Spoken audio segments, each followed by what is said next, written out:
Fasilitas industri Israel hancur setelah diserang oleh rudal Yaman.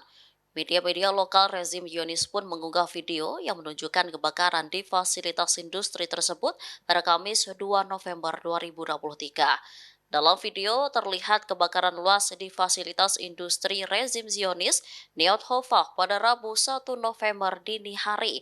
Sementara media Israel tidak menjelaskan bahwa fasilitas industri Neot Hova adalah fasilitas pembuangan limbah berbahaya. Selain itu, ada 19 fasilitas bahan kimia lain juga terdapat di sana. Anggota Biro Politik Ansarullah Yaman, Mohamed Al-Buhaiti, mengonfirmasi serangan rudal dan drone Yaman ke posisi rezim Zionis. Ia menduga rudal itu ditembakkan atas perintah pemimpin Ansarullah. Hal ini dilakukan setelah militer Israel melakukan serangan darat ke Gaza. Tak hanya itu, ia juga menyebut jika perintah serangan itu dilakukan seusai Amerika Serikat mengancam Yaman.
Download Tribun X sekarang, menghadirkan lokal menjadi Indonesia.